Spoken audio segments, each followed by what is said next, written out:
everybody. We're here at the ocean, and it's a windy day, so hopefully it's not too much wind noise. I'm kind of cupping the microphone with my hand. But we got this next to my house. It's my backyard. And so anyway, we've had some pretty rough days here. Just Typhoon just about a week ago, and it didn't hit us too bad, but man, it hit everybody else in central Visayas and that really hard. I mean, really hard. Power's still out after a week, and I think they won't have all the power done for until the end of January, and it's Christmas, roughly a day after Christmas now. But anyway, this guy here, he's having to retie his bamboo onto his boat because I guess the storm may have knocked it off. Oh, they're putting a third one on. Putting a third one on there. So he's got this one tied up now. He's going to start to work on that one there. He's using 100-pound fishing line. That's what they normally use, that or bigger. Yeah, tie all these on here. Yeah. Starts with a little loop knot there. I don't know what the knot he's doing is, but kind of a loop. Oh, he loops it on the old fishing line off.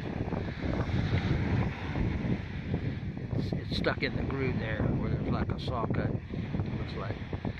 Then they cut that off. See, it goes into that groove. There's a groove cut there. I don't know if you can see that, but there's a little groove cut in there. See right there by the thumb?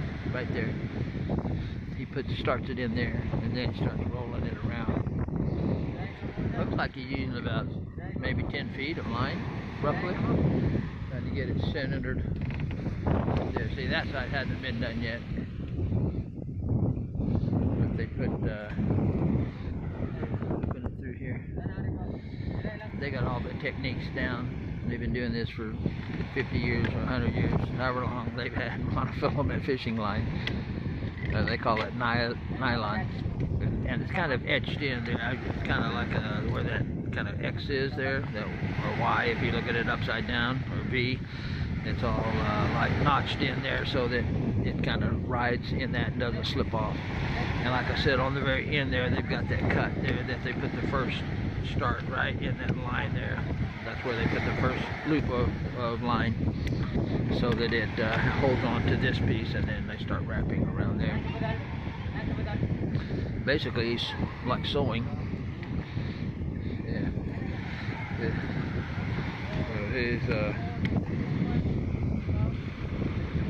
He whips it out in about 10 minutes or so. He can do this thing. They're nice and tight. Got a big bamboo. That's a pretty big boat. Got a Briggs & Stratton engine in this. I think he said 10 horsepower. And it's yeah. How long is the boat? How long? 28? 28 feet? Oh, okay. Yeah, so it's a big boat. Yeah, with the you said 10 horsepower? Yeah. So 10 horsepower gasoline motor and on a 28-foot boat. That may be total length. I don't know if that's.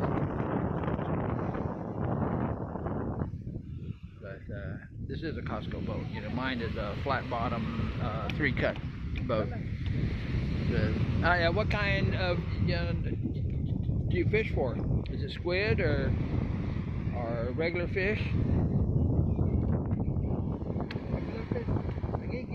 Oh wow! Oh, where at? Out here? Or? Oh, okay. That's my favorite. When I get my boat, that's what I want to catch, the big fish. The tanigi, anything big. Yeah, anything big. If I can find it.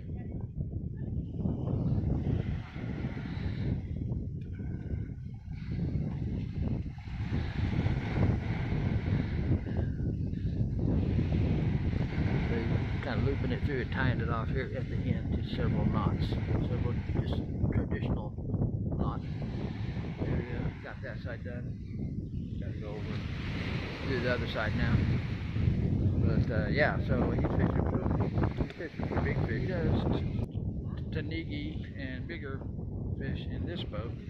Everybody pretty much does what they want to do, and other people are doing squid and stuff like that.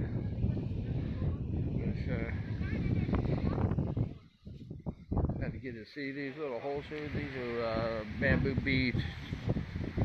beetles called buckbug. They eat through there, but once you get in the ocean, they'll be gone because they don't like that salt. And in fact, you can soak your bamboo in the ocean for 2 weeks before you use it, and that makes it distasteful for the beetles and termites that won't go any day. We got a birthday party we got to attend this afternoon. My good buddy Sergio, he's a welder, and he's a good welder. He's a certified welder. He does welding at oil refineries, mostly type stuff. So you got to be perfect weld. You can't have leaky pipes at a oil refinery unless you want to die in the explosion or fire, whatever comes up. So yeah, so he's really good, really good. And my other friend Dan, he's actually going to certified welder school here on Battalion Island, which is, I've been telling myself and maybe you guys about that they need training here in the Philippines, because everybody's doing the work, cement work, brick work, carpentry work, plumbing work, electrical work, and nobody's really trained. Welding, whatever a skill is that's a skilled trade, they don't have training. But now they do, apparently. So the welding class, and from what my friend Dan tells me, the instructor, he's a serious guy, and he's telling them, you do it right. He's really emphasizing the quality of your work, and don't fall prey to everybody telling you how all the shortcuts and how to cheat the system and that kind of stuff. He's really serious about that, so that's fantastic to hear. And they're all trying to get a job overseas again. With all the pandemic and all that stuff, everybody came home and they couldn't go back. So for a year plus now, all the OFW guys here on the island are pretty much here on the island and not getting any work done and making money however they do. Like my friend, he opened a welding shop, so he's surviving with that. And everybody else is just roughing it however they can.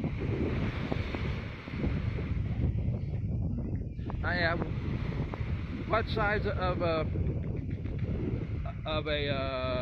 propeller do you use? 3/4 shaft, and then how wide? 8 inch, 6 inch? You know the size? 8 inch propeller. Yeah. So he's got a 3/4 inch shaft, which is heavy duty for a 10 horsepower engine. That's a heavy shaft. Mine's a 5/8, but my boat's 19 feet total from tip to tip. His is 28 tip to tip, so he's got almost another 10 feet on mine. Yeah. So, but he's got an 8 inch with a 3/4 inch shaft. Normally, you don't see a shaft that big on a motor like that, but it's heavy duty stuff. And if you got a big boat, why not have a big propeller shaft? And yeah, like I said, everybody goes with the lowest price option here too. So my boat, the people that built it, and it's a lightweight boat too. This is a Costco boat here. It's a heavier boat than mine. Mine's heavy because I've reinforced it with all of the cross bracing and double bottom plywood and epoxy and 2x4 cross bracing supports and all that stuff. It's a lot heavier than it normally is. Normally those flat bottom boats are super lightweight and fast. They're made for racing, typically, Tightening this thing up now. Pull it tight. Yeah, so he's finishing this one up.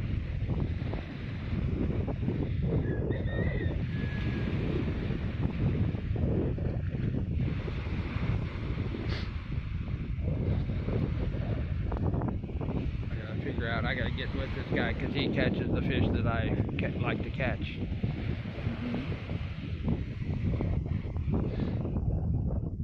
Now, how do you catch the fish?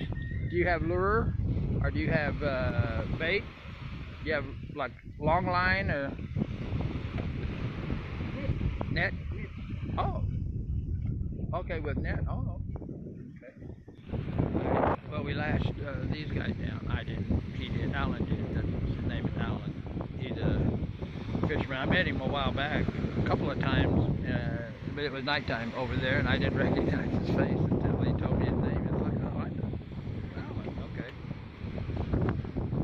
So they're lashing. This is 150 pounds. That's 100 pound out there test line, and he's wrapping it very organized, very like that.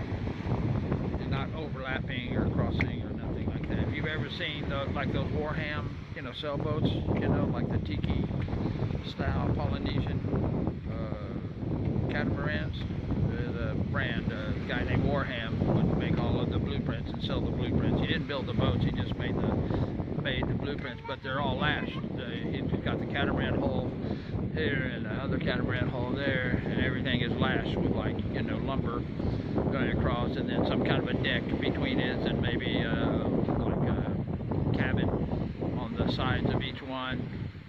And they can have two outboard engines that drop down, one on each side, one beside this hole and one beside that hole, and they drop down to run if you don't have wind. But they're sailboats.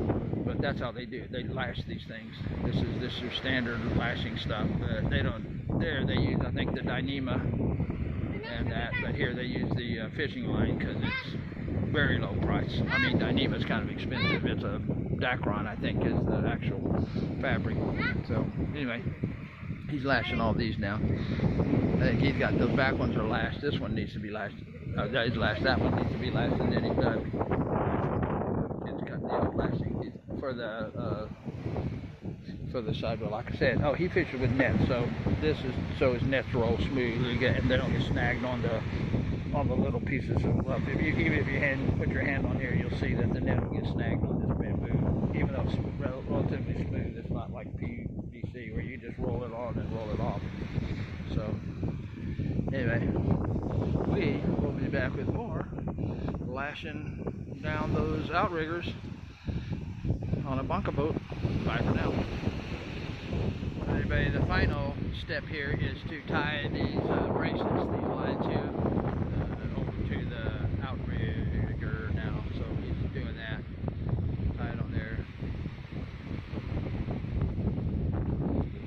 He may need some more line.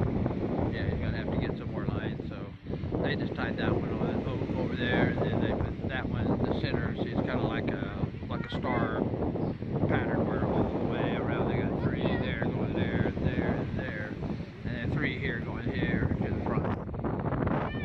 This center one here and the back one there. And they're 150-pound test line, and he's got two of them, so he got 300-pound test. But he's tying it down to just one right now. Oh, he's also going to tie this guy in there too, so he's going to lock it down with this.